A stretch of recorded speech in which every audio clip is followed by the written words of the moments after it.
Doug Lombardi, I'm from Valve, and we're showing Left 4 Dead.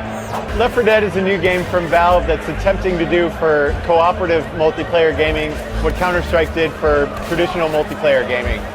And specifically that means sort of like bring sort of new highs to the genre, also make it a more dynamic experience. And we're concentrating a lot on this thing we call the AI director, which is there to sort of make each round or each time you play the game different. So it's setting up the population in each room, in each level, differently each time you play it. It's also monitoring your skills and the team skills to sort of subtly adjust difficulty. And finally, it's also keeping an eye on pacing.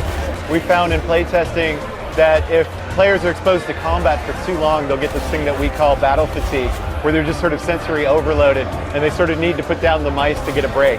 And so what we're trying to do is schedule those breaks and sort of use those as times to sort of fill in a little bit of the horror and sort of the zombie apocalypse.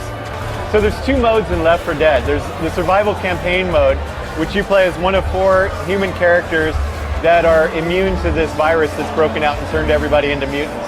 That's played out like an RTS. There's 4 large campaigns, each has 5 maps.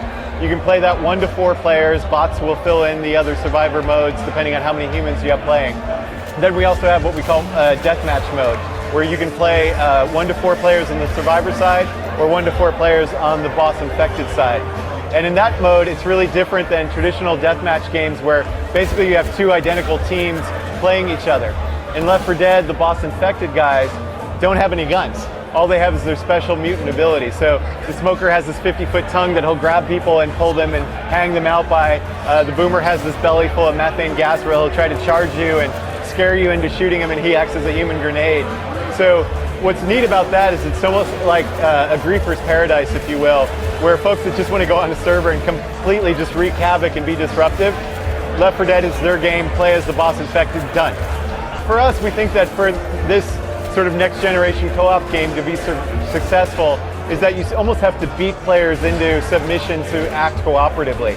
So in a similar way that Counter-Strike was unapologetically unforgiving with respect to one shot and you're out for the round, Left 4 Dead is being similarly unapologetic in terms of if you don't act as a team, you're not going to be successful.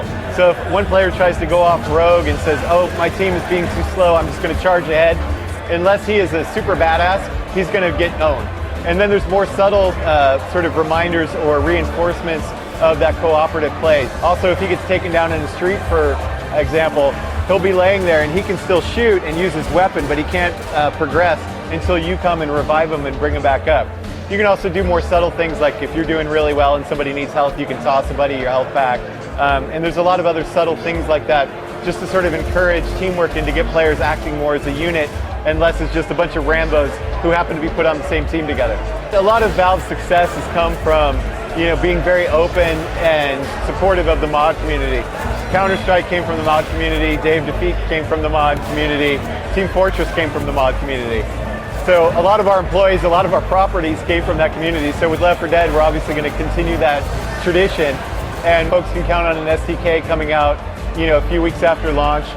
Folks who are working with Hammer right now and making maps for the Source engine could probably get a jump start on making some maps and thinking about what they want to do with Left 4 Dead.